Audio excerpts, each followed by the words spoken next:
ಎಲ್ಲರಿಗೂ ನಮಸ್ಕಾರ. ಶ್ರೇಷ್ಠ ಫ್ಯಾಮಿಲಿ ಚಾನಲ್ಗೆ ಸ್ವಾಗತ. ಇವತ್ತು ನಾನು ರಾಮ ತುಳಸಿ ಮತ್ತು ಕೃಷ್ಣ ತುಳಸಿಯ ನಡುವಿನ ವ್ಯತ್ಯಾಸವೇನು, ಹಾಗೆಯೇ ಇದನ್ನು ಹೇಗೆ ಉಪಯೋಗಿಸಬೇಕು, ಹೇಗೆ ಪೂಜಿಸಬೇಕು, ಇದು ಯಾವುದಕ್ಕೆ ಉತ್ತಮ, ಇದನ್ನು ನಾವು ಯಾವ ರೀತಿ ಉಪಯೋಗಿಸ್ಕೊಳ್ಬೇಕು ಎಂಬುದು ಡಿಟೇಲಾಗಿ ಈ ವಿಡಿಯೋದಲ್ಲಿ ನಿಮಗೆ ನಾನು ತಿಳಿಸ್ತಾ ಇದ್ದೇನೆ. ಹಾಗೆಯೇ ಸ್ನೇಹಿತರೆ, ತುಳಸಿಯ ಬಗ್ಗೆ ನಾನು ಎಷ್ಟು ಹೇಳಿದರೂ ಕಡಿಮೆನೇ. ಯಾಕಂತ ಹೇಳಿದರೆ ತುಳಸಿ ಮಾತೆಯನ್ನು ನಾನು ಯಾವಾಗದಿಂದ ಪೂಜಿಸಲಿಕ್ಕೆ ಆರಂಭಿಸಿದೆ ನೋಡಿ, ಆವತ್ತಿನಿಂದ ನನ್ನ ಲೈಫಲ್ಲಿ ಒಂದು ಮ್ಯಾಜಿಕ್ ನಡೆದಿದೆ ಸ್ನೇಹಿತರೆ. ಅದು ಏನು, ನನ್ನ ಲೈಫಲ್ಲಿ ಏನಾಯಿತು, ಏನೆಲ್ಲ ಒಳ್ಳೆಯದಾಯಿತು ಈ ತುಳಸಿ ಮಾತೆಯಿಂದ ಅಂತ ಹೇಳಿ ನಾನು ನಿಮಗೆ ನೆಕ್ಸ್ಟ್ ವಿಡಿಯೋದಲ್ಲಿ ತಿಳಿಸ್ತೇನೆ. ಇವತ್ತು ನಾನು ಇದರ ವ್ಯತ್ಯಾಸ ಮತ್ತು ಅದರಲ್ಲಿರುವಂತಹ ಉಪಯೋಗಗಳ ಬಗ್ಗೆ ನಾನಿವತ್ತು ವಿಡಿಯೋದಲ್ಲಿ ನಿಮಗೆ ನಾನು ತಿಳಿಸ್ತಾ ಇದ್ದೇನೆ. ತುಳಸಿ ನಮ್ಮ ಹಿಂದೂ ಧರ್ಮದಲ್ಲಿ ಅತ್ಯಂತ ಪವಿತ್ರವಾದಂತಹ ಸಸ್ಯ. ಪ್ರತಿಯೊಬ್ಬ ಹಿಂದುವಿನ ಮನೆಯ ಅಂಗಳದಲ್ಲಿಯೂ ಶಾಶ್ವತ ಸ್ಥಾನವನ್ನು ಪಡೆದಿರುವಂತಹ ಸಸ್ಯವೇ ತುಳಸಿ ಗಿಡ ಎಂದರೆ ಅದು ತಪ್ಪಾಗಲಾಗದು. ತುಳಸಿ ಗಿಡದಲ್ಲಿ ಸಾಕ್ಷಾತ್ ಮಹಾಲಕ್ಷ್ಮಿಯ ವಾಸಸ್ಥಾನವಿದೆ. ಯಾರ ಮನೆಯಲ್ಲಿ ತುಳಸಿ ಗಿಡ ಚೆನ್ನಾಗಿರ್ತದೆಯೋ, ಅವರು ಚೆನ್ನಾಗಿ ತುಳಸಿ ಗಿಡವನ್ನು ಪೂಜಿಸಿ ಅದನ್ನು ಗೌರವಿಸ್ತಾರೋ ಅಂಥವರ ಮನೆಯಲ್ಲಿ ಸುಖ, ಸಂತೋಷ, ನೆಮ್ಮದಿ, ಸಮೃದ್ಧಿ ಮನೆ ಮಾಡಿರುತ್ತದೆ. ತುಳಸಿ ಕಟ್ಟಿ ಇರುವಂತಹ ಸ್ಥಳ ಗಂಗಾ ನದಿಯ ತಟದಷ್ಟು ಪವಿತ್ರವಾದದ್ದು ಎಂದು ಹಿರಿಯರು ಉಲ್ಲೇಖಿಸುತ್ತಾರೆ. ತುಳಸಿ ಗಿಡವು ಹೆಚ್ಚಿನ ಆಮ್ಲಜನಕವನ್ನು ಬಿಡುಗಡೆ ಮಾಡುತ್ತದೆ. ಆದ್ದರಿಂದಲೇ ಮನೆಯ ಸುತ್ತಮುತ್ತ ತುಳಸಿ ಗಿಡವಿದ್ದರೆ ಸೂಕ್ತ ಗಾಳಿ ನಮ್ಮ ಉಸಿರಾಟಕ್ಕೆ ಸಹಜವಾಗಿ ಲಭ್ಯವಾಗುತ್ತದೆ. ಮಹಾವಿಷ್ಣು ಹಾಗೂ ಅವರ ಅವತಾರಗಳಾದಂತಹ ಪ್ರಭು ಶ್ರೀರಾಮಚಂದ್ರರು ಹಾಗೂ ಶ್ರೀಕೃಷ್ಣ ಪರಮಾತ್ಮರ ಪೂಜೆಯಲ್ಲಿ ತುಳಸಿ ಎಲೆಯನ್ನು ಕಡ್ಡಾಯವಾಗಿ ಅರ್ಪಿಸಲಾಗುತ್ತದೆ. ಬೇರೆ ಸಸ್ಯಗಳ ಹಾಗೆಯೇ ತುಳಸಿ ಗಿಡದಲ್ಲಿ ಅನೇಕ ಪ್ರಭೇಯಗಳಿವೆ. ಆದರೆ ಎಲ್ಲ ಪ್ರಭೇಯಗಳಲ್ಲಿಯೂ 2 ಪ್ರಭೇಯಗಳಿವೆ. ಅದು ವಿಶೇಷವಾದಂತಹ ಧಾರ್ಮಿಕ ಮಹತ್ವವನ್ನು ಪಡೆದಿದೆ.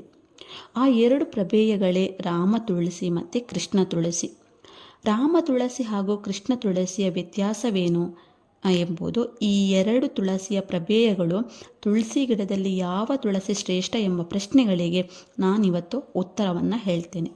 ಮೊದಲಿಗೆ ರಾಮ ತುಳಸಿಯ ಬಗ್ಗೆ ತಿಳಿದುಕೊಳ್ಳೋಣ. ರಾಮ ತುಳಸಿಯ ಎಲೆಗಳು ಹಾಗೂ ದಂಟುಗಳು ಹಸಿರು ಬಣ್ಣದಿಂದ ಕೂಡಿರುತ್ತದೆ ಹಾಗೂ ಇದರ ಎಲೆಗಳು ಬಹಳ ಸಿಹಿಯಾಗಿರುತ್ತದೆ.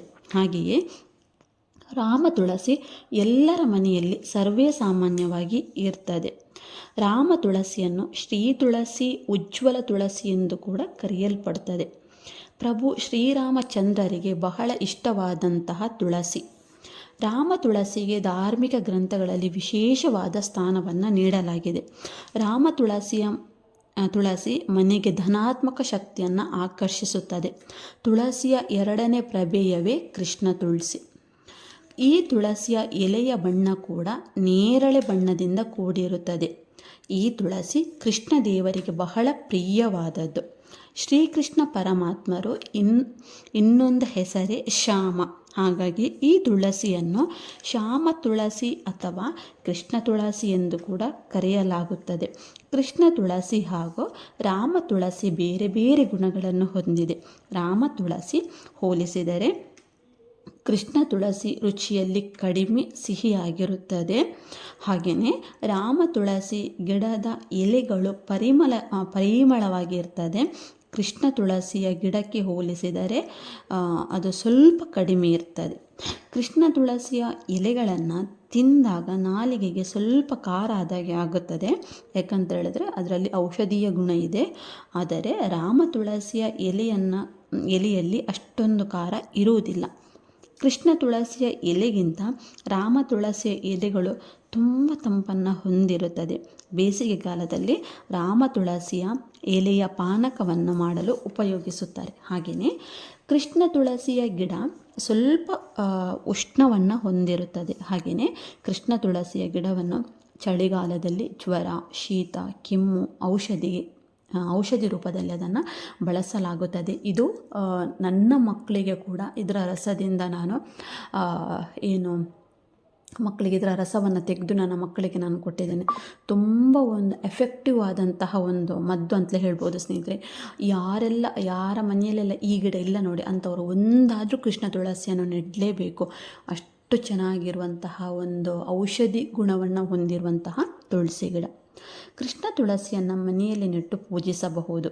ಕೃಷ್ಣ ತುಳಸಿಯನ್ನು ಪೂಜೆಗಿಂತ ಔಷಧಿ ರೂಪದಲ್ಲಿ ಜಾಸ್ತಿಯಾಗಿ ಬಳಸಲಾಗುತ್ತದೆ. ಹಾಗಾಗಿ ಕೃಷ್ಣ ತುಳಸಿ ಆಯುರ್ವೇದ ಸ್ಥಾನದಲ್ಲಿ ಮಹತ್ತರ ಸ್ಥಾನವನ್ನು ಹೊಂದಿದೆ. ಯಾಕೆಂದರೆ ಇದರ ಎಲೆಗಳು, ಬೀಜಗಳು, ಬೇರುಗಳನ್ನು ಔಷಧಿಗೆ ಬಳಸಲಾಗುತ್ತದೆ. ಮನೆಯಲ್ಲಿ ಕೃಷ್ಣ ಅಥವಾ ರಾಮ ತುಳಸಿ ಎರಡನ್ನೂ ನೆಡಬಹುದು. ಆದರೆ ಪೂಜೆಯ ದೃಷ್ಟಿಯಿಂದ ರಾಮ ತುಳಸಿಯನ್ನು ಅಂಗಳದಲ್ಲಿಯೂ ನೆಡುವುದು ಅತ್ಯಂತ ಶುಭಕರವಾಗಿದೆ. ರಾಮ ತುಳಸಿ ಪೂಜೆಗೆ ಉತ್ತಮ ಎನಿಸಿಕೊಂಡರೆ ಕೃಷ್ಣ ತುಳಸಿ ಔಷಧಿ ಗುಣಗಳಲ್ಲಿ ಉತ್ತಮ ಎನಿಸಿಕೊಂಡಿವೆ. ಮನೆಯ ಅಂಗಳದಲ್ಲಿ ನೆಟ್ಟು ಪೂಜೆ ಮಾಡಬೇಕಾದರೆ ರಾಮ ತುಳಸಿಯನ್ನು ನೆಟ್ಟು ಪೂಜಿಸಬಹುದು. ಕೆಲವರು ರಾಮ ತುಳಸಿ ಮತ್ತು ಕೃಷ್ಣ ತುಳಸಿ ಒಟ್ಟಿಗೆ ನೆಟ್ಟು ಪೂಜೆ ಮಾಡ್ತಾರೆ, ಆದರೆ ಅದು ಸಹ ಮಂಗಳಕರ ಎಂದು ಪರಿಗಣಿಸಲಾಗುತ್ತದೆ. ಸ್ನೇಹಿತರೆ, ಐ ಹೋಪ್ ನಾನು ಮಾಡಿದ ವಿಡಿಯೋ ನಿಮಗೆ ಇಷ್ಟ ಆಗಿದೆ ಅಂತ ಭಾವಿಸ್ತೇನೆ. ಇದು ನನಗೆ ಇದರ ನಡುವಿನ ಅಂದರೆ ರಾಮ ತುಳಸಿ ಮತ್ತು ಕೃಷ್ಣ ತುಳಸಿ ಎರಡರ ವ್ಯತ್ಯಾಸ ನನಗೆ ಗೊತ್ತಿರುವಂತಹ ಮಾಹಿತಿಯನ್ನು ನಾನು ನಿಮ್ಮ ಜೊತೆ ಹಂಚಿಕೊಳ್ತೇನೆ. ಯಾಕಂತ ಹೇಳಿದ್ರೆ ಈ ತುಳಸಿಯನ್ನು ಕೂಡ ನಾನು ಉಪಯೋಗಿಸ್ತೇನೆ. ಕೃಷ್ಣ ತುಳಸಿಯನ್ನು ಔಷಧಿ ಗುಣಗಳಿಗೆ, ರಾಮ ತುಳಸಿಯನ್ನು ಪೂಜೆಗೆ, ಎರಡನ್ನ ಕೂಡ ನಾನು ಬಳಸ್ತೇನೆ. ಹಾಗಾಗಿ ಅದರ ವಿಶೇಷತೆ, ಅದರ ಮಹತ್ವ ಏನಂತ ತಿಳಿಸಿದ್ದೇನೆ. ತುಳಸಿ ಗಿಡದಿಂದ ನನ್ನ ಲೈಫಲ್ಲಿ ಆದಂತಹ ಮ್ಯಾಜಿಕನ್ನು ನೆಕ್ಸ್ಟ್ ವಿಡಿಯೋದಲ್ಲಿ ನಿಮಗೆ ನಾನು ತಿಳಿಸ್ತೇನೆ. ಸ್ನೇಹಿತರೆ, ಎಲ್ಲರಿಗೂ ಧನ್ಯವಾದಗಳು. ನನ್ನ ಚಾನಲನ್ನು ಸಬ್ಸ್ಕ್ರೈಬ್ ಮಾಡಿ, ಲೈಕ್ ಮಾಡಿ, ಶೇರ್ ಮಾಡಿ. ಎಲ್ಲರಿಗೂ ಒಳ್ಳೆಯದಾಗಲಿ.